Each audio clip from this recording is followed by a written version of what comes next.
Η Γαλλία ορίστηκε επισήμως η χώρα η οποία θα φιλοξενήσει την 21η Σύνοδο για το κλίμα το 2015. Η Σύνοδος θεωρείται κρίσιμη, γιατί ζητείται να καταλήξει σε μια διεθνή συμφωνία για το κλίμα.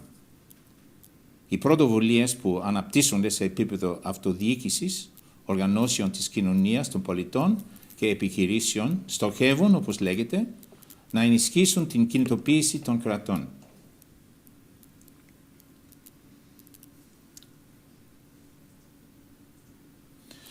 Για να προετοιμάσουν για την Σύνοδο, σχεδόν 100 οργανώσεις της κοινωνίας των πολιτών ίδρυσαν συλλογικά την πλατφόρμα Συνασπισμός Κλίμα 21,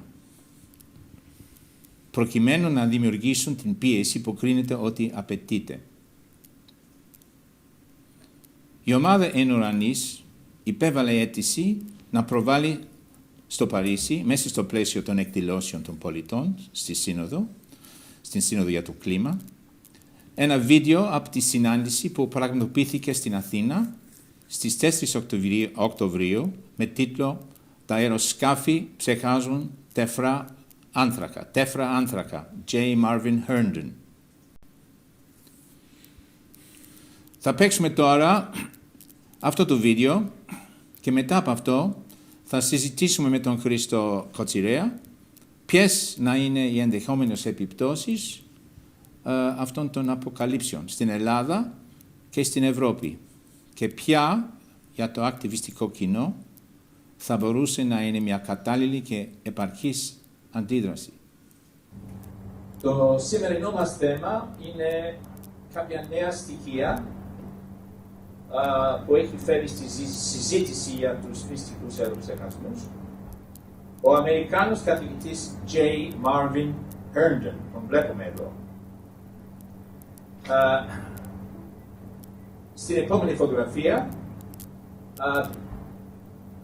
τον βλέπουμε μαζί με τον γνωστό ακτιβιστή Dane Wigington από την ιστοσελίδα Geoengineering Watch, ο οποίος σε γενικές γραμμές υποστηρίζει την έρευνα που κάνει ο κύριος Herndon. Όπως είπαμε, έχουμε καλέσει τον κύριο Κατσαρό, τον κύριο Νίκο Κατσαρό, να μας μιλήσει. Αυτό το πρώτο βίντεο δεν είναι από επιστήμονα, αλλά από ακτιβιστή. Επίσης, δυστυχώς, είναι ανώνυμο, παρόλο που νομίζω ότι ξέρουμε τον μικρό. Είναι όμως ουσιαστικά ανώνυμο, πράγμα που δεν αυξάνει την φερεγγιότητά του. Κάνει αναφορά επίσης σε έναν επιστήμονα, τον Jim Phelps, ο οποίος επίσης δεν είναι αξιόπιστος, δεν είναι αξιόπιστη πηγή. Οι απόψεις του βίντεο για την κλιματική αλλαγή είναι επίσης κάθετε αντίθετες με αυτές του κ. Herndon, ο οποίος τείνει να είναι προς την πλευρά των σκεπτικιστών στην συμβατική διαμάχη για το κλίμα. Συνεπώς το βίντεο αυτό δεν έχει την υποστήριξη του κ. Herndon. Παρ' όλα αυτά, οι ισχυρισμοί που κάνει για το θέμα του βασικού υλικού που εικάζεται ότι χρησιμοποιείται στους μυστικούς αεροψεχασμούς είναι ταυτόσιμοι με εκείνους του κ. Herndon. Οπότε να δούμε αυτό το σύντομο βίντεο και μετά να συνεχίσουμε. Chemtrails are coal ash. Since the mid-1990s, persistent jet trails have appeared in the sky and have increased year after year. For 2 decades, it has been a mystery as to what the jets are spraying on us. Finally, we know the source material of these jet chemtrails. Coal ash is reprocessed to create the chemtrail base mixture. Chemtrail residues in rainwater have the same mix of toxic metals as those found in coal ash from coal-burning power plants. Such a huge amount of chemtrails is sprayed every day that there is no other source for these nanometal oxides except coal ash. Fly ash and bottom ash are created at every coal-fired power plant. Fly ash is rich in aluminum oxide, about 30%, which is the main chemical found in chemtrail rainwater tests. Coal combustion waste from power plants is the biggest industrial waste stream in the world, with about 120 million tons created each year in the USA alone. Over 50 million tons of fly ash is created in the USA each year by processing the coal combustion waste. More than 40% of U.S. coal ash production is reprocessed into cement, road base, drywall, bauxite, shingles, plastic filler, and non-publicized uses like chemtrail mix. The use of fly ash has more than doubled since chemtrails began in the mid-1990s. Chemtrails account for millions of tons of coal ash reuse every year.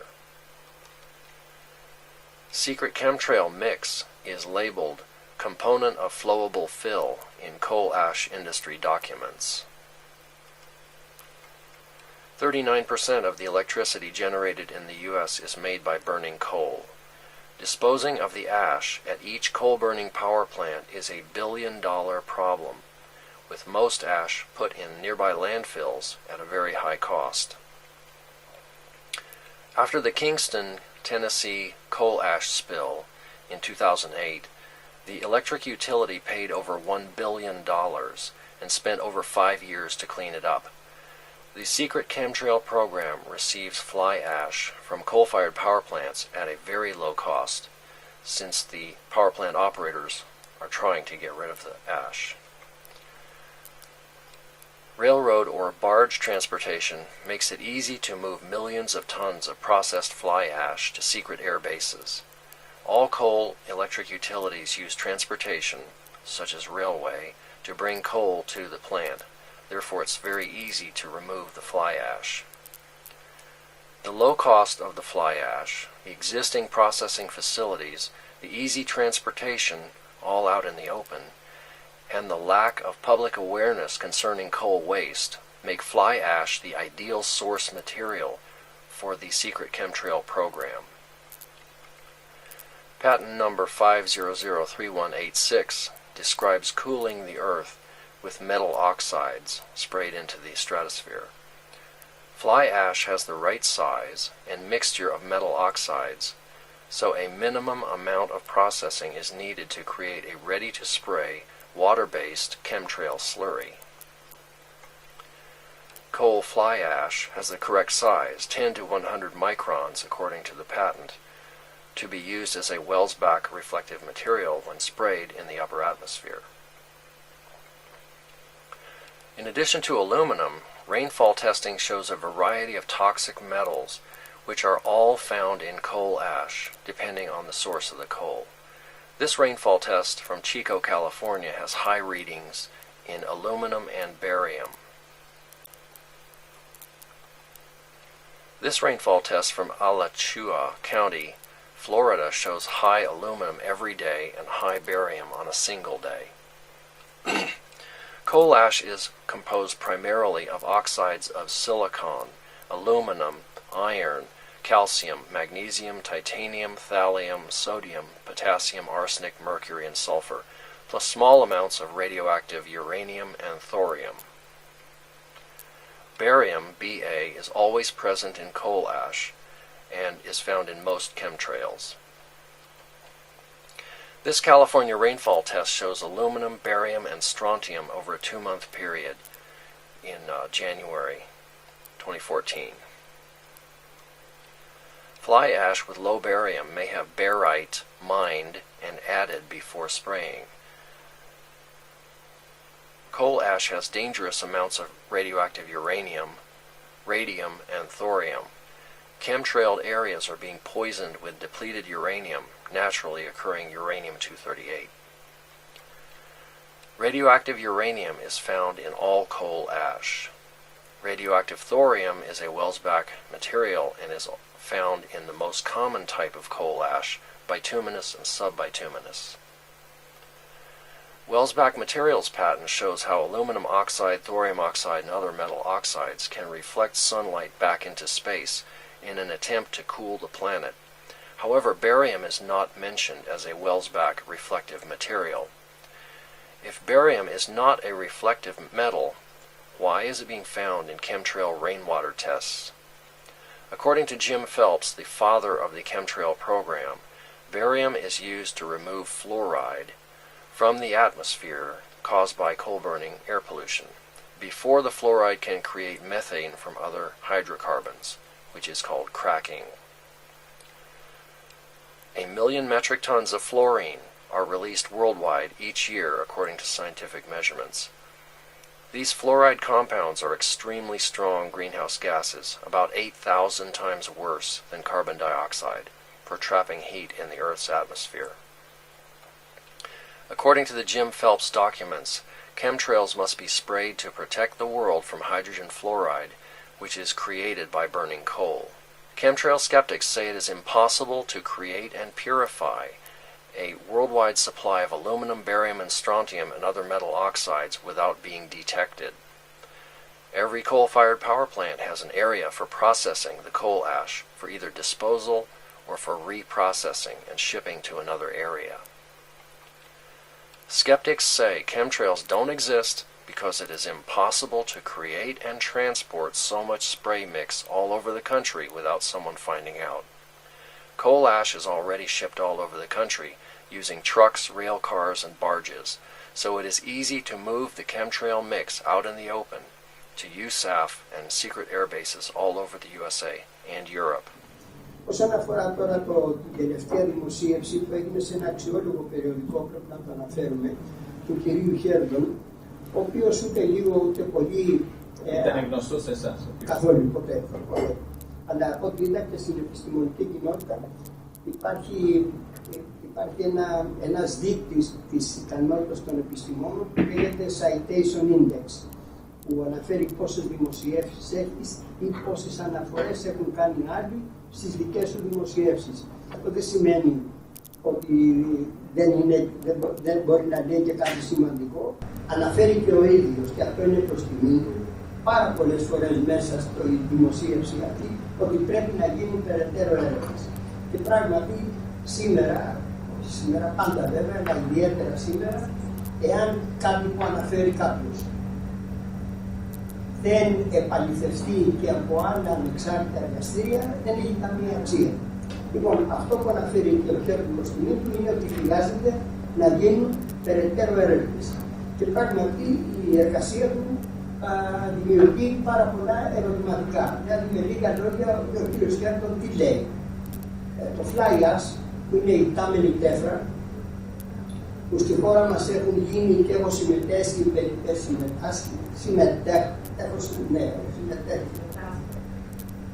σε περισσότερα, έχουν γίνει περισσότερα από 10 συνέδρια από τη δεκαετία του 70 μέχρι σήμερα και αναφέρονται όλα στην ιτάμενη τέφρα. Θα μου πείτε γιατί στην ιτάμενη τέφρα. Γιατί υπάρχει μια περιοχή στη χώρα μας, η ευρύτερη περιοχή της Κοζάνης, πιο συγκεκριμένα στην Πτολεμαΐδα, όπου εκεί καίγεται λιγνίτης. Στη δεκαετία του 70 λοιπόν, όπως ξέρετε, η κύρια πηγή παραγωγής ηλεκτρικού ρεύματος στην χώρα μας είναι ο λιγνίτης, ο οποίος είναι ένα ενεργειακά υποβαθμισμένο προϊόν λόγω των μεγάλων ρήπων που προκαλεί. Και βέβαια στη δεκαετία του 70 και τις αρχές της δεκαετίας του 80, όπου η επιστήμη, η περιβαλλοντική επιστήμη δεν είχε προαχθεί τόσο πολύ, ή μάλλον η επιστήμη είχε προαχθεί, αλλά τα συμφέροντα των μεγάλων ενεργειακών πολυεθνικών δεν άφηναν να εκδηλωθεί το πρόβλημα αυτό που υπάρχει. Είχαν γίνει πολλά συνέργεια, στα οποία στα 4 από αυτά είχα συμμετέχει και εγώ, σχετικά με την ιτάμενη τέφρα. Γιατί στην ιτάμενη τέφρα, εκτός από τα άλλα επιβαρυντικά στοιχεία που υπάρχουν, όπως είναι το αρσενικό που ίσως έχετε ακούσει, όπως είναι το βάριο που ίσως έχετε ακούσει, και μια σειρά από άλλα τοξικά, το αλουμίνιο, και μια σειρά από άλλα τοξικά μέταλλα, είναι και ιδιαίτερα ραδιενεργό. Ιδιαίτερα αυτό η ιτάμενη τέφρα της Κοζάνης. και επειδή τότε ήμουν στην Ελληνική Επιτροπή Ατομικής Ενέργειας, βλέπαμε τις επιπτώσεις, τα υψηλά ποσοστά ραδιενέργειας, τα οποία είχε η υπτάμενη τέφρα. Τελικά η επιστημονική κοινότητα έπεισε τις μεγάλες πολυεθνικές εταιρείες και τα διάφορα κράτη αυτή η υπτάμενη τέφρα να μην ελευθερώνεται στον αέρα, διότι πέρα από τα τοξικά μέταλλα είχε και το μεγάλο ποσοστό ραδιενέργειας. Έτσι από το 1982 πέρασε ένας νόμος και στις Ηνωμένες Πολιτείες και στον Καναδά και στην Ευρωπαϊκή Ένωση, όπου αυτή τη σκόνη, την υπτάμενη τέφρα πια, τη συλλέγουν σε κάτι φίλτρα που λέγονται electrostatic precipitators και μπαίνουν μέσα σε σαρκόφιλτρα, και αυτή την υπτάμενη τέφρα δεν εκλείεται στην ατμόσφαιρα. Επομένως έγινε από το 1982 ένα μεγάλο βήμα, νομίζω, για την προστασία του περιβάλλοντος αλλά και της υγείας των ανθρώπων με το θέμα αυτό της υπτάμενης τέφρας. Τι την κάνουν όμως, γιατί όπως καταλαβαίνετε τα σαρκόφιλτρα, οι electrostatic precipitators, τα σαρκόφιλτρα αυτά μαζεύουν αρκετούς τόνους από την υπτάμενη τέφρα. Αυτή, επειδή θεωρείται αδρανές υλικό, τη σταθεροποιούν μέσα σε τσιμέντο. Και έτσι στο Portland Cement, ας πούμε, ή και στο τσιπινό τσιμέντο, επιτρέπεται να αναμειγνύεται γιατί σταθεροποιείται το τσιμέντο. Επίσης χρησιμοποιείται στα τούμπλα, χρησιμοποιείται στις οδοστρώσεις.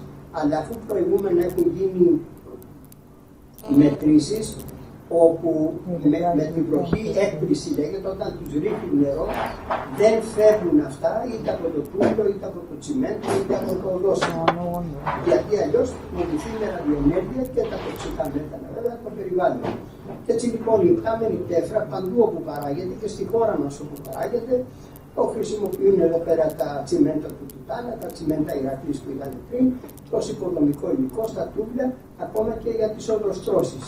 Και για τις εγκαταστάσεις του μετρό, την υποδομή του μετρό, χρησιμοποιήθηκε αυτή η υπτάμενη τέφρα με τις προϋποθέσεις αυτές. Αλλά σε καμία περίπτωση δεν διασκορπάται στο περιβάλλον. Επομένως, αυτό που αναφέρει ο Χέρντον, και θα σας πω και τι ενδείξεις έτσι με απλά λόγια αναφέρει, ότι παίρνουν την υπτάμενη τέφρα και αρχίζουν και την πετούν στην ατμόσφαιρα για να αντιμετωπίσουν το φαινόμενο της θερμοκηπίου, πάλι να περιοριστεί δηλαδή σε επόμενη ηλιακή ακτινοβολία, έχει πολλές αμφισβητήσεις, διότι είναι γνωστό ότι όποια μορφή υπτάμενη τέφρα, και το λέει και ο ίδιος, όποια μορφή υπτάμενη τέφρα πάρουν είτε ευρωπαϊκή, είτε αμερικάνικη, είτε αφρικανική, είτε οτιδήποτε, παντού που καίγεται λιγνίτης ή όπου καίγεται κάρβουνο, παράγεται υπτάμενη τέφρα. Παντού όπου παράγεται η υπτάμενη τέφρα περιέχει ουράνιο, περιέχει ραδιενέργεια και τα τοξικά μέταλλα. Αυτά λοιπόν όταν τα σκορπά στην ατμόσφαιρα από ένα αεροπλάνο ως αερολύματα, όπως χαρακτηριστικά αναφέρει, αναμφισβήτητα και θα προσβάλλει η τροφική αλυσίδα, αλλά και η ραδιενέργεια θα προσβάλλει τα υποβαθμίσεις στο περιβάλλον και την ανθρώπινη υγεία. Πώς είναι δυνατόν γνώση τους κάποιοι να δηλητηριάζουν το περιβάλλον, διότι εδώ δεν πρόκειται για μια απλή σκόνη που λέγαμε αλουμίνιο, την οποία εντάξει κάποια στιγμή πέφτει, κάποια στιγμή κάνει, αυτά είναι και πιο βαριά. Η ραδιενέργεια παραμένει στο περιβάλλον για χιλιάδες, να μην σας πω για εκατομμύρια χρόνια. Αυτό ήταν ο λόγος που σταμάτησαν οι πυρηνικές δοκιμές στην επιφάνεια του εδάφους. Αυτό είναι και ο λόγος που σταμάτησαν οι πυρηνικές δοκιμές σε 7 χιλιόμετρα κάτω από την επιφάνεια του εδάφους. Έτσι λοιπόν, χωρίς να υπογραμμίζω τον κύριο Χέρντον, ο οποίος έφερε ένα breakthrough, θα έλεγα, είπε κάτι καινούριο, γιατί τα τελευταία 10 χρόνια δεν ακούσαμε τίποτα παραπάνω, πέραν από τις αξιόλογες μαρτυρίες όλο και περισσότερων ανθρώπων για αυτά που παρατηρούν, αλλά δεν πάβουν να είναι μαρτυρίες κάποιων που παρατηρούν κάποια φαινόμενα και ζητούν απαντήσεις από την επίσημη πολιτεία. Άρα εγώ καταλήγω και περιμένω τη δική σας παρέμβαση και τη δική συζήτηση, λέγοντας ότι παραμένει το αρχηγό ότι η πολιτεία είναι εκείνη η οποία πρέπει να δώσει μια απάντηση αντικειμενική, μια απάντηση ειλικρινή, μια απάντηση που να πείσει εάν γίνονται και για ποιο λόγο γίνονται αυτά τα πειράματα, εν πάση περιπτώσει, με τα αλουμίνιο ή οτιδήποτε άλλο από τα βαρέα αυτά μέταλλα. Και να καταλήξω λέγοντας ότι σε καμία περίπτωση δεν πιστεύω ότι η χώρα μας διεξάγει τέτοια είδους πειράματα για ένα απλό λόγο. Όχι γιατί βρισκόμαστε τώρα σε οικονομική κρίση, αλλά γιατί ούτε και ενδιαφέρον έχει να κάνει κάτι τέτοιο, αλλά ούτε και τα χρήματα έχει να διαθέσει να κάνει κάτι τέτοιο είδους πειράματα. Διότι να πάρει το αλουμίνιο σε αυτή τη μορφή το βάριο, να το βάλει στο καύσιμο των αεροπλάνων και να πετούν αεροπλάνα και να κάνουν όλους αυτούς τις διαδρομές έστω και πάνω από την Ελλάδα ή και πάνω από γειτονικές χώρες, έχει ένα μεγάλο κόστος που η χώρα μας σε καμία περίπτωση δεν μπορεί να αντεπεξέλθει, αλλά ούτε έχει κανένα ενδιαφέρον να κάνει. Εκείνο που ενδεχόμενα συμβαίνει στη χώρα μας είναι ότι διαθέτει τα στρατιωτικά αεροπλάνα για κάποιους άλλους, μια μεγάλη δύναμη όπως είναι οι Ηνωμένες Πολιτείες, θα μπορούν να προσγειώνουν τα δικά τους τα αεροπλάνα, τα οποία δεν δίνουν και διαγράμματα πτήσεων όταν ταξιδεύουν και να προκαλούν αυτού του είδους τις χημικές ουρές. Τα πορίσματα του κ. Herndon δεν βρίσκονται σε μορφή βίντεο, βρίσκονται σε μορφή, έχει δύο μεγάλες μελέτες, έχουμε από τον κ. Herndon, δηλαδή αυτή η μελέτη που βλέπουμε, αυτή ήταν η πρώτη. Έχει ενδιαφέρον να μιλήσουμε για την αντιμετώπιση αυτών των δύο μελετών. Δεν ξέρω αν είναι καλύτερο να συστήσουμε αυτό τώρα ή θα σας δείξω το δεύτερο. Η δεύτερη μελέτη είναι αυτή, αλλά για δημόσια συγκέντρωση όμως δεν είναι πάρα πολύ κατάλληλη. Είναι καλύτερο να δείξουμε βίντεο. Βέβαια ήταν πολύ χαρακτηριστική αυτό που είχε πει ο κ. Κατσαρός. Όμως, νομίζω ότι αυτή τη στιγμή δεν ξέρω αν θα είναι καλύτερο να συστήσουμε το περιεχόμενο των μελετών ή να προβάλλουμε στο μήνυμα από τον κ. Herndon. Έχουμε και ένα βίντεο που δεν είναι επιστημονικό βίντεο, έχουμε ένα βίντεο από τον κ. Herndon, να δούμε πρώτο βίντεο από τον κ. Herndon και μετά να συστήσουμε το περιεχόμενο. Είναι σύντομο, είναι λιγότερο από αυτό που είδαμε. Ας δούμε λοιπόν.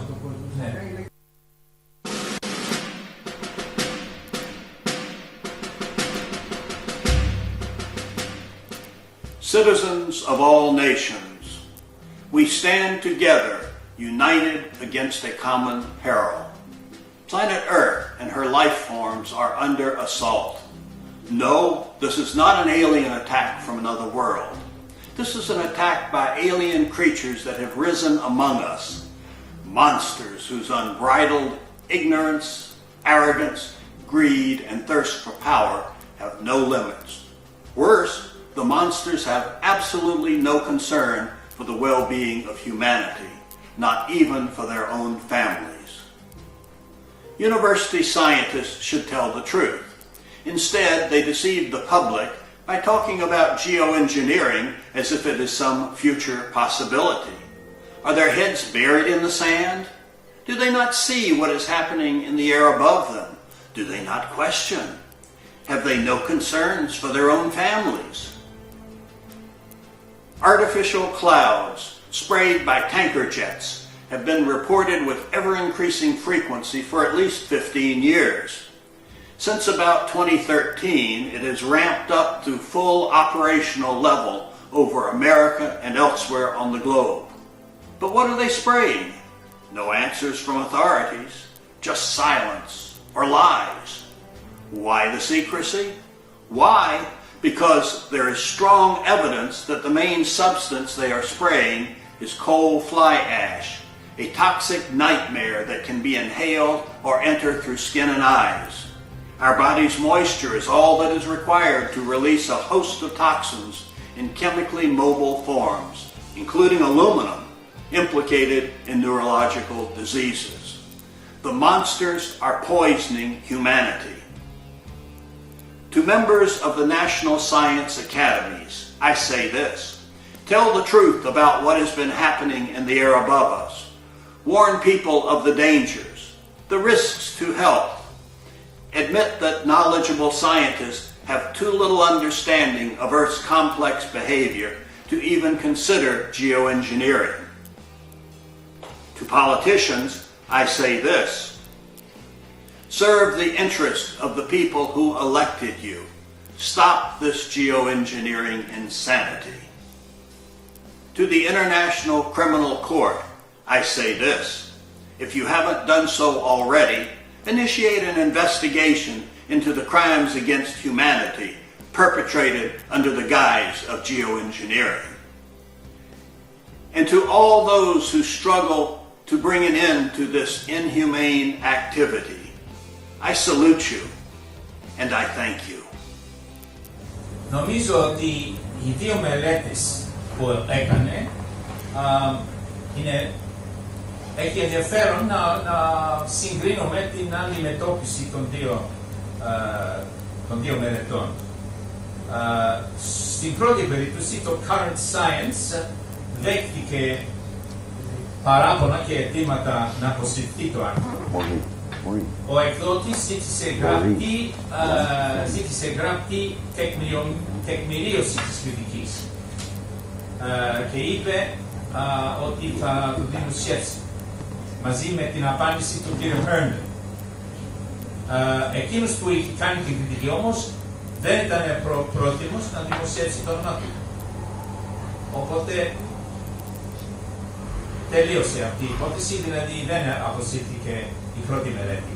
Στην δεύτερη περίπτωση, στο International Journal of Environmental Research and Public Health, μετά τις συνηθισμένες ενστάσεις, το άρθρο απλώς αποσύρθηκε.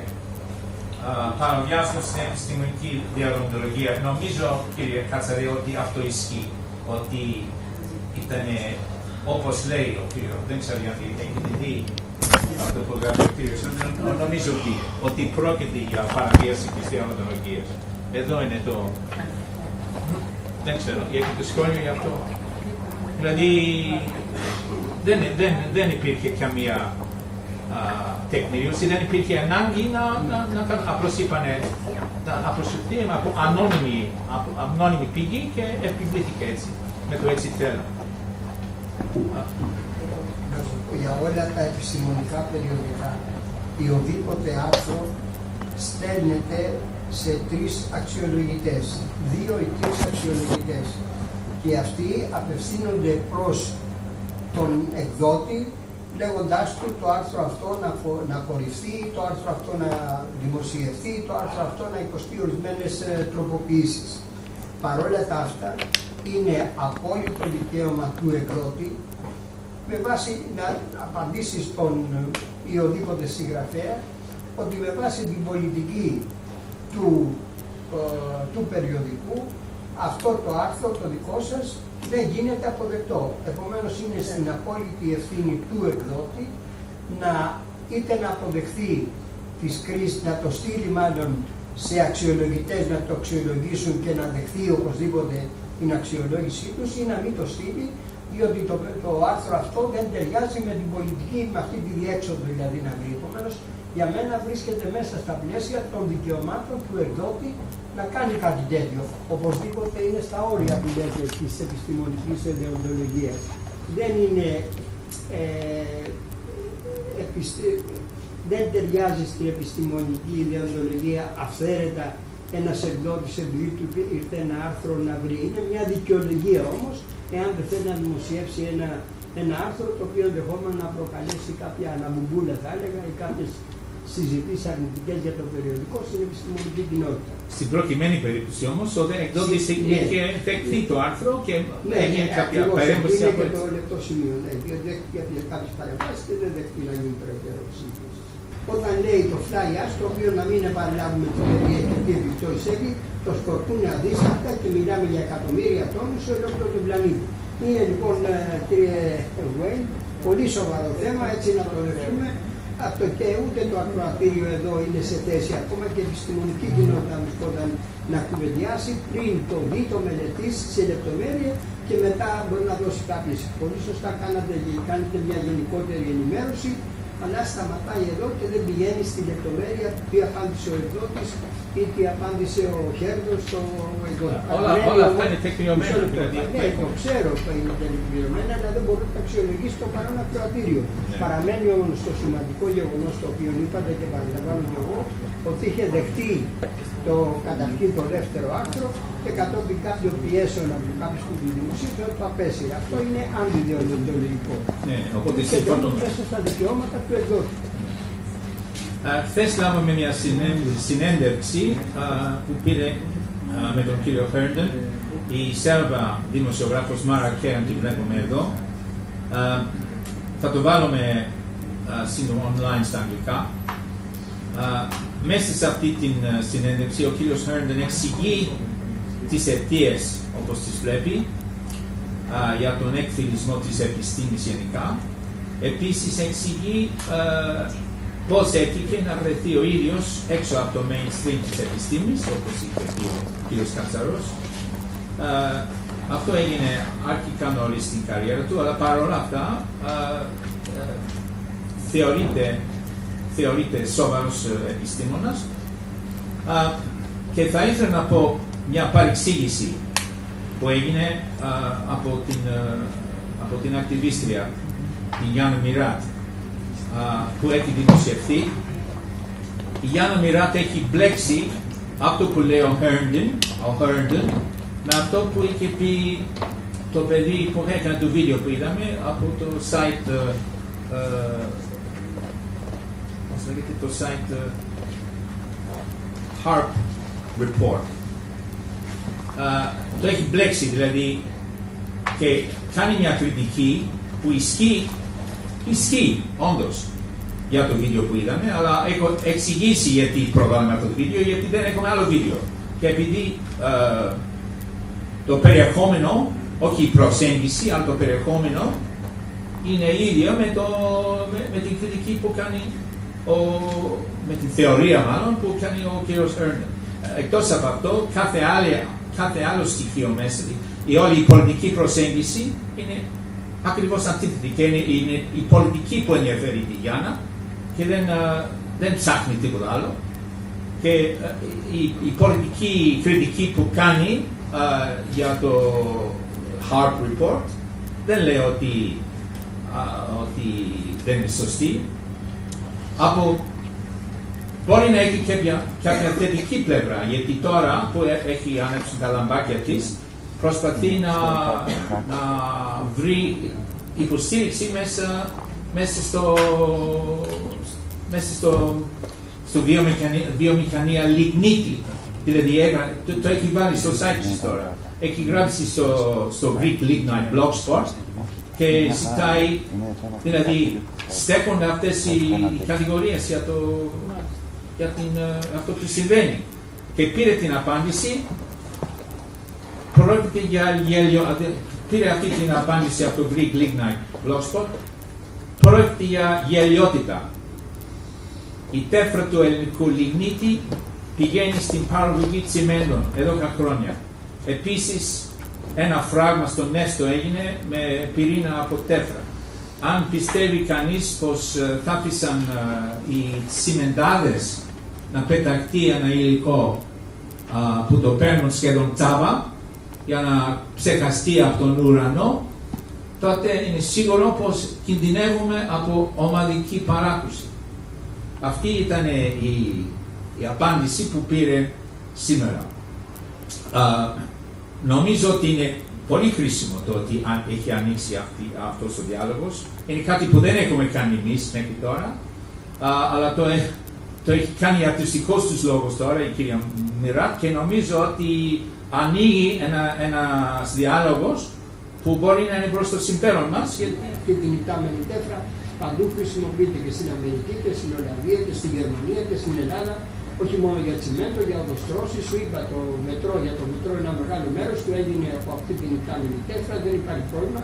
Αλλά εκείνο που επισημαίνω από το δεύτερο βίντεο που έδωσες, δυστυχώς το πρόβλημα είναι να απαλλαχθούμε από το λιγνίτη. Διότι ο λιγνίτης, το ξέρετε όλοι εσείς, είναι ρυπογόνος και προκαλεί τεράστια ρύπανση. Πώς όμως μπορούμε εμείς να απαλλαγούμε από το λιγνίτη όταν το 40% της ηλεκτρικής ενέργειας, το οποίο παράγει η χώρα μας, το παίρνουμε από το λιγνίτη. Θα καταρρεύσει όλη η οικονομία της χώρας την επόμενη μέρα. Άρα είμαστε υποχρεωμένοι να χρησιμοποιούμε το δικό μας το υλικό που έχουμε παρά τις υπογόνες επιπτώσεις. Δυστυχώς. Η λύση βέβαια είναι να απαλλαγούμε από αυτό, αλλά δεν μπορούμε για οικονομικούς λόγους. Και αφού βρίσκουμε και έναν τρόπο χρήσιμο το απόβλητο, αυτό την υπτάμενη τέφρα, το fly ash, να το χρησιμοποιούμε, είναι μια μερική λύση στο από ό,τι φαίνεται όμως δεν απορροφάται όλο η τέφρα με περίπου 40%. Το υπόλοιπο το ρίχνουν σε διάφορες. Όχι, έχει και άλλες χρήσεις. Πάει και σαν βελτιωτικό εδάφος, αλλά κυρίως πηγαίνει, σου είπα, για τα ολοστρώματα, πηγαίνει για τα τούβλα, πηγαίνει για τα σωρό. Χρησιμοποιείται όλο και πιο πολύ, αλλά από ό,τι φαίνεται, από ό,τι έχω διαβάσει, περισσεύει πάρα πολύ. Στις Ηνωμένες Πολιτείες, επειδή παράγουν λιγότερο τσιμέντο, εκεί, επειδή αναφέρθηκε αυτό το νούμερο 100-300 εκατομμύρια τόν, ίσως εκεί είναι πάρα πολύ και ίσως εκεί γίνεται και κάτι άλλο. Και το αποθηκεύουν μέσα σε παλιά ορυχεία εκεί πέρα.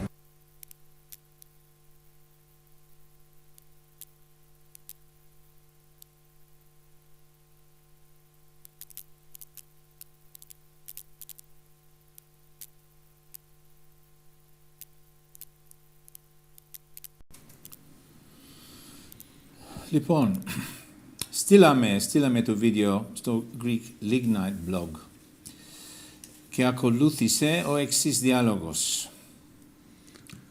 Λοιπόν, Greek Lignite, ευχαριστώ για το βίντεο και την αναφορά σου στο λόγιο. Δυστυχώς, τόσο εσείς όσο και ο κύριος Κατσαρός φαίνεται να έχετε άγνοια περί υπτάμενης τέφρας και συγχέεται Ελλάδα με Αμερική, κινδυνολογώντας χωρίς λόγο. Προτείνω να ενημερωθείτε καλύτερα και καλό είναι να απευθυνθείτε στον αρμόδιο τομέα του Τμήματος Χημικών Μηχανικών του Εθνικού Μετσόβιου Πολυτεχνείου. Αν έχετε παρακολουθήσει όλο το βίντεο, θα δείτε ότι ο κύριος Κατσαρός λέει το ίδιο με εσάς. Δηλαδή, ότι οι κατηγορίες δεν ισχύουν για την Ελλάδα. Σας υπερασπίζεται ο κύριος Κατσαρός και θα έπρεπε να το αναγνωρίσετε. Εγώ μεταβιβάζω τους ισχυρισμούς του καθηγητή Herndon και κάνω ερωτήσεις. Αν ισχύουν αυτά που λέει ο κύριος Herndon, έστω χωρίς ενεργή ανάμειξη της Ελλάδας, τότε δεν κινδυνολογούμε χωρίς λόγο. Δεν είναι έτσι? Καλό θα ήταν είτε να ενημερώνεστε καλύτερα για θέματα τα οποία δεν γνωρίζετε, είτε να μην δίνετε διαλέξεις για τέτοια εξειδικευμένα θέματα. Ο κύριος Κατσαρός δεν είναι ανημέρωτος για το κλάδο σας και όπως είπα, σας υπερασπίζεται. Μήπως αμφισβητείτε το ότι σας υπερασπίζετε? Απ' την άλλη μεριά, πόσο ενημερωμένος είστε για τα ζητήματα που απασχολούν τον κύριο Herndon? Αυτά λοιπόν. Νομίζετε, Χρήστο, ότι άξιζε τον κόπο να επικοινωνήσουμε με τον Greek Lignite Blogspot, ακολουθώντας βέβαια την κυρία Μιράτ? Λέτε ότι αυτός ο διάλογος που δεν ξέρουμε αν το έχουμε ανοίξει, αλλά έχετε δει τι κάναμε. Ναι. Λέτε ότι έχει νόημα, έχει σημασία. Προφανώς και όταν ανοίγει ένας διάλογος έχει νόημα και έχει σημασία, γιατί μέσα από εκεί προκύπτουν και συμπεράσματα και είναι και ασφαλώς αναμενόμενη η απάντηση που δόθηκε από την εταιρεία Ελληνικός Λιγνίτης, γιατί προφανώς και θα υπερασπιστούν τα συμφέροντα του εργοστασίου και τα συμφέροντα οποία και ίσως και των εργαζομένων, γιατί και οι εργαζόμενοι σε τέτοιες επιχειρήσεις, μεγάλες επιχειρήσεις όπως είναι η επιχείρηση Λιγνίτη, έχουν τα συμφέροντά τους όσον αφορά την εργασία τους κτλ. Το θέμα όμως δεν είναι αυτό. Το θέμα είναι αν λένε αλήθεια ή ψέματα. Εγώ θα σταθώ σε ένα σημείο που αφορά την επιστημονική κοινότητα. Σέβομαι απόλυτα την επιστημονική κοινότητα, αλλά αυτό που πιστεύω αυτή τη στιγμή και συμβαίνει παγκοσμίως είναι ότι ελέγχεται σε πολύ μεγάλο βαθμό η έρευνα της παγκόσμιας επιστημονικής κοινότητας από χορηγίες οι οποίες γίνονται μέσω εταιριών. Άρα, πολλές φορές χωρίς και οι ίδιοι οι επιστήμονες να το γνωρίζουν, να γνωρίζουν δηλαδή το πού απευθύνεται η έρευνά τους, και αυτό το έχουμε δει πολλές φορές να συμβαίνει και στο παρελθόν, να υπερασπίζονται συμφέροντα τα οποία ουσιαστικά είναι αυτά που χρηματοδοτούν για την έρευνά τους. Αυτό είναι ένα παγκόσμιο φαινόμενο, γιατί βλέπουμε ότι πια και στη χώρα μας το Εθνικό Ίδρυμα Ερευνών, ας πούμε, πηγαίνει προς κλείσιμο και η έρευνα στην Ελλάδα θα γίνεται μέσω πια ιδιωτικών εταιριών. Άρα μια εταιρεία, όπου ο σκοπός της είναι το κέρδος και μόνο αυτό, ποιο λόγο θα έχει να υπερασπιστεί ζωτικά συμφέροντα πολιτών που δεν έχουν σχέση, που μειώνουν το κέρδος της, ας πούμε. Ναι. Ένα παράδειγμα σου δίνω. Ευχαριστώ. Να δούμε λοιπόν το Greek Blogspot. Να δούμε... γιατί έχουν κάνει κάποιο σχόλιο για την Σύνοδο στο Παρίσι. Μήπως θέλετε να το διαβάσετε? Ναι. Λοιπόν, στο τέλος του μήνα θα ξεκινήσει στο Παρίσι η Σύνοδος του ΟΗΕ για το κλίμα, COP21, όπου η κυρίαρχη στο δυτικό κόσμο ιδεολογία της ανθρωπογενούς υπερθέρμανσης του πλανήτη θα προσπαθήσει να επιβάλλει και στις υπόλοιπες χώρες να βάλουν ακόμα περισσότερα αιωλικά και φωτοβολταϊκά, προκειμένου να συνεχίσουν να υπάρχουν οι πράσινες θέσεις εργασίας των βιομηχανικών χωρών. Το Δεκέμβριο στο Παρίσι θα είναι χειμώνας και θα έχει πολύ ενδιαφέρον να δούμε τι καιρό θα κάνει, καθώς οι μετεωρολόγοι προβλέπουν πως το φετινό φαινόμενο Ελνίνιο θα είναι το πιο ισχυρό των τελευταίων δεκαετιών. Δεν είδα καμία πρόβλεψη για τη Γαλλία, αλλά στην απέναντι της μάχης Βρετανία προετοιμάζονται ήδη για ένα πολύ βαρύ χειμώνα. Πόσο διαφορετικός θα είναι στη Βόρεια Γαλλία? Με ένα από τα χειρότερα Ελνίνιο, με πρώιμα οκτωβριάτικα χιόνια, με χαμηλές θερμοκρασίες, προβλήματα συγκοινωνίας και θανάτους από το κρύο, μια υπερθέρμανση του πλανήτη σε λίγο μάλλον θα είναι καλοδεχούμενη.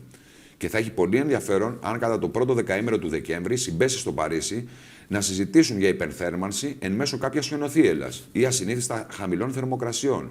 Θα είναι ακόμα πιο ωραίο, μέσα σε εισαγωγικά, αν τύχαινε να κλείσει και κάθε αεροδρόμιο από τα χιόνια στην αρχή ή στο τέλος της Συνόδου. Ίσως δεν είναι ενημερωμένο το Greek Lignite ότι η άλλη όψη αυτών των χαμηλών θερμοκρασιών σε εύκρατα γεωγραφικά πλάτη είναι εξαιρετικά υψηλές θερμοκρασίες στην Αρκτική. Το χειμώνα το 2014 οι μέσες θερμοκρασίες στο Τέξας ήταν πιο χαμηλές από ό,τι στο Βόρειο Πόλο. Οι θερμοκρασίες στην Αλάσκα ήταν 20 βαθμοί πάνω από το κανονικό, στις κεντρικές πολιτείες των ΗΠΑ 20 βαθμοί κάτω από το κανονικό.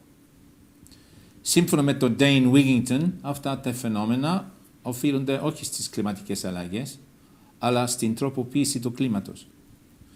Με εργαλείο τους αεροψεχασμούς εκτρέπονται οι αεροχήμαροι προκειμένου, εκτός από τα βράχυπρόθεσμα οικονομικά ωφέλη, το να θερμαίνεται η Αρκτική, να δημιουργηθεί και πολιτική σύγχυση, δηλαδή να ενισχύεται η άποψη των σκεπτικιστών, όπως το Greek Lignite, ότι η παγκόσμια υπερθέρμανση είναι παραμύθι. Αυτός είναι ο ισχυρισμός του Wigington. Είναι εύκολα κατανοητό γιατί το Greek Lignite Blogspot απορρίπτει με τα βδεριγμία στην ιδέα ότι η τέφρα άνθρακα ψεκάζεται στην ατμόσφαιρα. Για ποιο λόγο όμως οι αντίπαλοι του λιγνίτη δεν δείχνουν καμία διάθεση να ερευνήσουν αυτές τις κατηγορίες, τόσο ενοχοποιητικές για τους αντιπάλους τους? Γιατί δεν τους ενδιαφέρει να ξέρουν αν οι αντίπαλοι, μιλάω για τους οικολόγους τώρα, για τους ακτιβιστές που θα πάνε στο Παρίσι, γιατί δεν τους ενδιαφέρει να ξέρουν αν οι αντίπαλοι τους όντως διαπράττουν τέτοιες εξωφρενικές πολιτικές? Ειδικά όταν η απέκτεια των ακτιβιστών για το κλίμα ενάντια στο λιγνίτη είναι ακόμα πιο έντονη από ότι ενάντια, ας πούμε, την πυρηνική ενέργεια. Πώς σας φαίνεται ο τρόπος που... ναι, αυτά. Φυσικά, θίξουμε άλλο ζήτημα, το ζήτημα της αντιμετώπισης των περιοδικών. Πώς σας φαίνεται, Χρήστο, ο τρόπος που το International Journal of Environmental Research and Public Health αντιμετώπισε τους επικριτές της έρευνας του κ. Herndon, δηλαδή απλώς απέσυρε το άρθρο χωρίς εξήγηση? Ναι. Εγώ σου είπα και πριν, Wayne, ότι είναι μια στρατηγική που πάντα στηρίζεται. Ζούμε σε μια εποχή νεοφιλελευθερισμού και τα πάντα στηρίζονται στο κέρδος. Εγώ αυτό θεωρώ ότι είναι το πρώτο και σημαντικό. Άρα, όταν κάτι θεωρούν ότι μπορεί να θίξει ή να ξεκινήσει μια κουβέντα, μια συζήτηση γύρω από θέματα που θα το κέρδος, όχι μόνο το κέρδος σαν κέρδος οικονομικό, αλλά και ως μορφή εξουσίας. Γιατί πολύ ωραία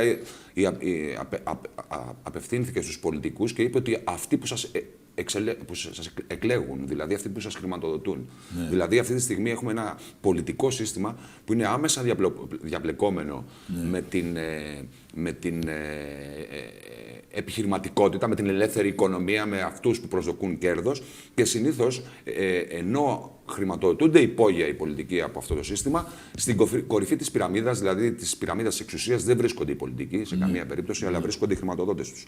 Βλέπουμε λοιπόν ότι οποιαδήποτε συζήτηση πάει να ανοίξει και η οποία τι προσδοκά μέσα από αυτό ο κόσμος, το να μάθει την αλήθεια πάνω σε κάποια θέματα. Δηλαδή, αν θυμάσαι καλά, Wayne, εδώ είχαμε κάνει μια εκπομπή ως απάντηση στο Σταύρο Θεοδωράκη, όπου είχε κάνει μια εκπομπή με τους μύθους του διαδικτύου και μέσα σε αυτούς είχε βάλει και τους αεροψεκασμούς. Προσπαθούσε με έναν εφετζίδικο τρόπο, πετώντας με ένα αεροπλανάκι, να μας πείσει ότι δεν ψεκάζουν τα αεροπλάνα, είναι υγρά κάψιμα αυτά τα οποία αεροποιούνται στην ατμόσφαιρα, στη στρατόσφαιρα κτλ. Και προσπαθούσε λοιπόν να μας πείσει ότι το ζήτημα των ψεκασμών, των αεροψεκασμών, είναι ένα ζήτημα γραφικό. Έτσι. Πάει για τακτική τους το να προσπαθούν να γραφικοποιούν θέματα τα οποία άπτονται με την ενημέρωση των πολιτών και έχουν άμεση σχέση με τη ζωή τους, με την ποιότητα της ζωής τους και με τα άμεσα ενδιαφέροντά τους όταν αυτά θίγονται. Φυσικά, ο τρόπος που προσπαθούν να αντιμετωπίσουν πολλές φορές τα θέματα, είτε καταπνίγοντάς τα εν τη γενέση τους, είτε γραφικοποιώντας όταν δεν μπορούν πια να τα... Δηλαδή, τι να πεις, ότι σηκώνω τα μάτια ψηλά και βλέπω όλο αυτό το μπακλαβαδωτό, ας πούμε, στον ουρανό και να πιστέψω ότι αυτό το πράγμα που δεν συνέβαινε όταν εγώ, ας πούμε, ήμουνα 15 χρονών, θυμάμαι πριν 30 χρόνια, δεν θυμάμαι ποτέ τον ουρανό της Αθήνας να έχει να σηκώνω τα βλέμματα πάνω μου και να βλέπω αυτό το πράγμα. Άρα κάτι συμβαίνει. Εδώ ήδη έχουν παραδεχτεί ότι πράγματι γίνονται κάποιοι αεροψεκασμοί. Κάποια στιγμή είπανε ότι αυτό γίνεται για την αντιμετώπιση του φαινομένου του. Ωραία, γιατί δεν είναι ξεκάθαρο. Αλλά δεν είπανε ότι γίνεται. Ακριβώς. Ότι προτείνεται. Και λέω, είναι ξεκάθαρο. Γιατί δεν υπάρχει ειλικρίνεια, να απαντήσουν ειλικρινώς. Γιατί όλα αυτά τα πειράματα ή όλες αυτές οι ενέργειες γίνονται με μυστικοπάθεια. Γιατί μετά από χρόνια να ανακαλύπτουμε κάτι που έγινε πριν 20-30 χρόνια και το οποίο ήταν επιβαρυντικό για την ανθρωπότητα, για τον πλανήτη μας κτλ. Όλα αυτά είναι ζητήματα. Φυσικά απαιτούν πολίτες οι οποίοι πρέπει να είναι ενεργοποιημένοι, πρέπει να ενδιαφέρονται για τα κοινά, πρέπει να ενδιαφέρονται για αυτά που συμβαίνουν γύρω τους και να μην είναι καθυλωμένοι απλά σε μια τηλεόραση και να δέχονται τη χειραγώγηση που το ίδιο το σύστημα προσπαθεί να τους επιβάλλει. Ωραία. Στο ζήτημα της επιστημονικής δεοντολογίας, θα ήθελα να σας παρουσιάσω μια αντιπαράθεση προπαγανδιστικών παρεμβάσεων της Ευρωπαϊκής Επιτροπής για το κλίμα και του BBC για την γεωμηχανική. Και μετά να ζητήσουμε την σχετική γνώμη του ερευνητή Pat Mooney, δηλαδή θα δείτε αυτή την αντιπαράθεση, ο οποίος είναι και αντίπαλος της γεωμηχανικής και θα συζητήσουμε τι σημαίνει. Να δούμε λοιπόν το βίντεο αυτό. We start with some extracts from a European Union publicity film on the extension of the emissions trading scheme to aviation.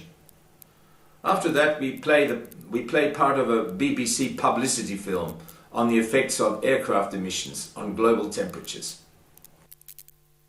Air traffic has risen sharply in recent years, and the impact of aviation on climate change is causing increasing concern. Emissions are rising by 4 to 5% year on year. And that is what we are seeing right now. And if year on year you have 4 to 5% growth of emissions, that means in 15 years a doubling. For the European Commission, it's urgent to act, since aviation, unlike other means of transport, is not taxed on fuel. So there's little incentive for it to cut its CO2 emissions. We cannot continue to be successful in one sector and to neutralize that positive result by developments in other sectors. And aviation is one of the most striking examples. The European Commissioner for the Environment wants to see aviation take on its share of the effort to combat climate change. The Commission is therefore proposing to include air transport in the CO2 emissions trading scheme the European Union has pioneered as a means of meeting the Kyoto Protocol objectives. In order to tackle this problem in the most cost-efficient way, we need to include aviation emissions into our highly successful emissions trading scheme. The European Commission sees the emissions trading scheme as the most cost-effective way to control aviation emissions, less expensive than a tax on fuel, for instance. Being in the scheme will push the aviation sector into a new way of thinking that gives as much attention to its environmental performance as to its economic efficiency. Bringing the aviation sector into Europe's emissions trading scheme is expected to lead to big savings in CO2 emissions from aircraft. By 2020, these savings could be 180 million tons annually, twice the level of greenhouse gases Austria emits each year. With this measure, Europe is taking another vital step towards preventing a global climate disaster. As aircraft plough through the upper atmosphere above 26,000 feet, they often leave bright white trails behind them. These long white tails, called contrails, are caused by the water and soot from the aircraft's jet engines. As the hot water and dirt comes out of the engine, it hits the air that it's about minus 40 degrees.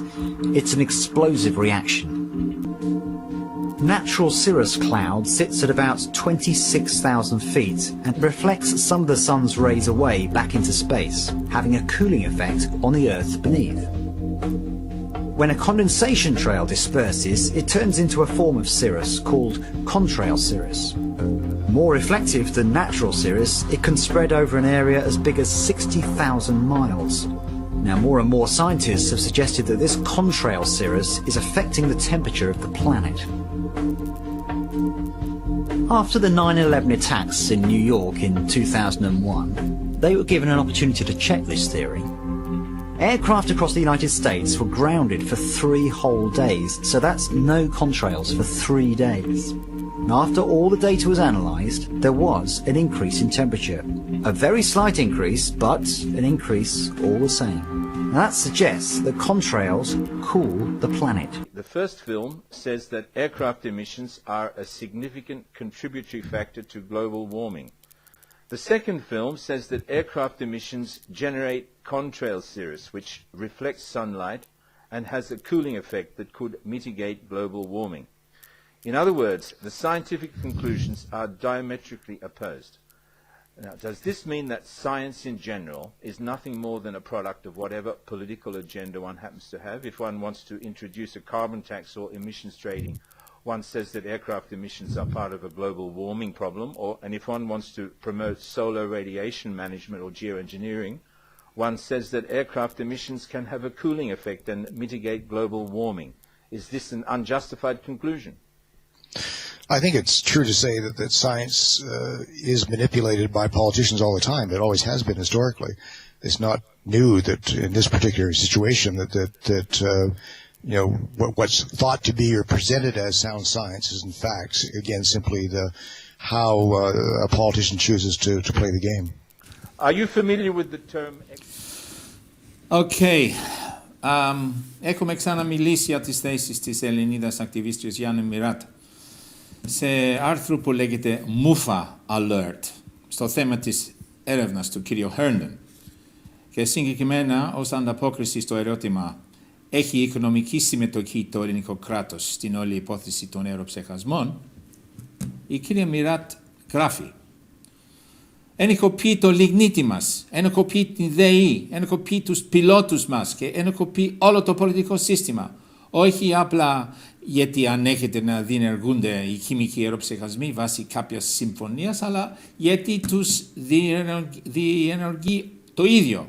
Υπάρχει διαφορά τεράστια. Και αυτό γιατί? Για κέρδος. Είναι πιο φθηνό να μισθώνεις αεροπλάνα και να ψεχάζεις τα απόβλητα στους ουρανούς από το να τα ρίχνεις σε μια χωματερή. Πάλι το προβάδισμα έχει πολιτική. Υπονοείται ότι η πρώτη μας μέριμνα θα έπρεπε να είναι η προστασία των δημόσιων σχέσεων της ΔΕΗ, όχι η διερεύνηση της πραγματικότητας. Μέχρι ένα σημείο και ο κύριος Κατσαρός συμβαδίζει με αυτή την άποψη. Παρόλο που αναγνωρίζει την ανάγκη για περαιτέρω έρευνα. Λοιπόν, νομίζω, Χρήστο, ότι έχεις απαντήσει ότι θα έπρεπε να σκαλίσουμε αυτή την υπόθεση. Εγώ είμαι υπέρ του σκαλίσματος γενικώς. Ναι, okay. Ναι, δηλαδή θεωρώ ότι για τα πάντα πρέπει να σκαλίζουμε και όταν σκαλίζουμε κάτι είναι πιθανόν κάποια στιγμή να μάθουμε και την αλήθεια που κρύβεται πίσω από αυτό το πράγμα. Ναι. Αλλιώς θα βλέπουμε μόνο την επιφάνεια, μόνο αυτό που μας πασάρουν και θα αποδεχόμαστε ό,τι μας λένε. Ναι. Όσον αφορά το θέμα του λιγνίτη, προφανώς και κάθε πράγμα δεν έχει μία οπτική. Εάν το δούμε λοιπόν από την οπτική του δημοσίου συμφέροντος αυτή τη στιγμή, όσον αφορά το οικονομικό το κομμάτι, ο λιγνίτης είναι κάτι που υπάρχει άφθονο στην Ελλάδα. Ναι. Βοηθάει την ελληνική οικονομία ασφαλώς και προφανώς. Λοιπόν, και από αυτή την οπτική είναι κάτι ωφέλιμο για τους πολίτες της Ελλάδας, γιατί αυτό το πράγμα τους εξοικονομεί χρήματα, τους δίνει χρήματα κτλ. Από την άλλη όμως υπάρχει μια άλλη οπτική. Ναι. Που λέει ότι χρησιμοποιώντας αυτόν τον τύπο ενέργειας ρυπαίνουμε το περιβάλλον σε τόσο μεγάλο βαθμό όπου αυτό το πράγμα έχει επακόλουθα βλαβερά όσον αφορά την υγεία μας, την ποιότητα ζωής μας κτλ. Ναι. Και αυτό μπορούμε να το δούμε κάλλιστα στις περιοχές όπου υπάρχουν τα λιγνητοεργοστάσια στην Ελλάδα. Δηλαδή, παρόλο που έχει βελτιωθεί πάρα πολύ. Έχει βελτιωθεί ασφαλώς, αλλά υπάρχουν τεράστια προβλήματα και στην υγεία των κατοίκων και στην υγεία των εργαζομένων κτλ. Και προφανώς αυτό που θέλω να πω με δύο λόγια είναι το εξής.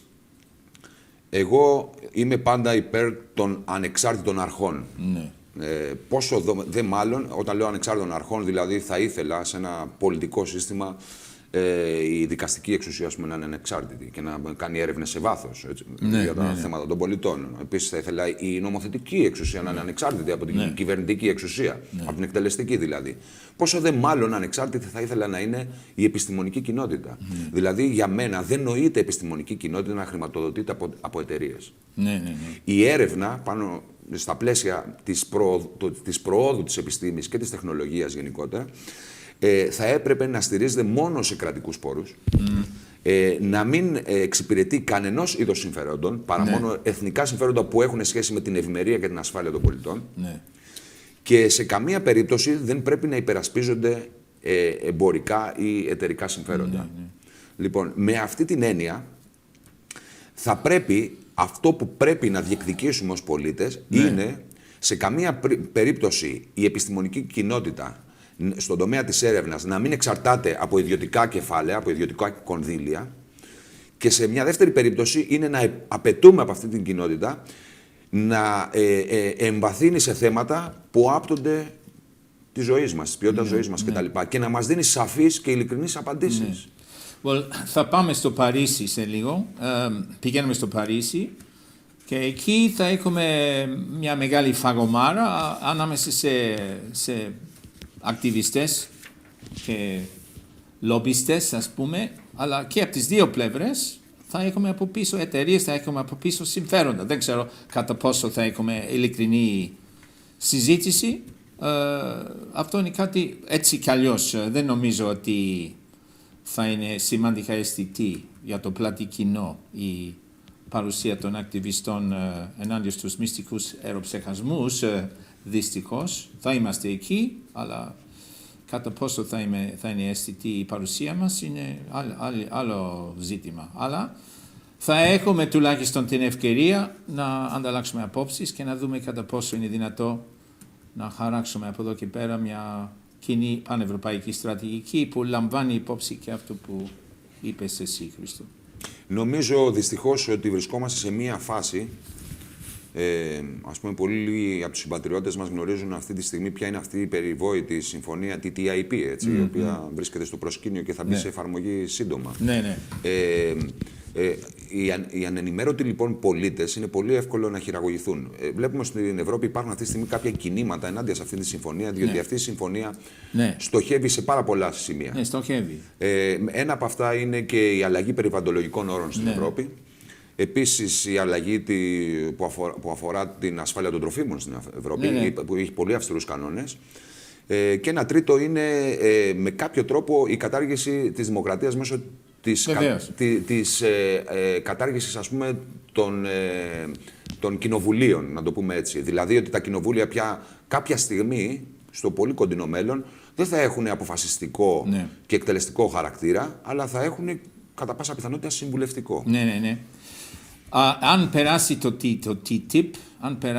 TTIP, όλοι θα είμαστε όπως εμείς τώρα. Είμαστε θεωρητικοί, είμαστε συνωμοσιολόγοι. Ναι. Δηλαδή, αν περάσει το TTIP, όλοι θα είμαστε συνωμοσιολόγοι. Δηλαδή, με τη βούλα. Με τη βούλα. Έτσι θα είναι. Αλλά ας έχουμε τα μάτια μας λίγο ανοιχτά. Προσπάθει να το σταματήσουμε. Και ας πάρουμε και ένα σκαλιστήρι να σκαλίζουμε λίγο, να βλέπουμε τι υπάρχει κάτω από την επιφάνεια. Καλό θα μας βγει σε κάθε περίπτωση. Ευχαριστούμε.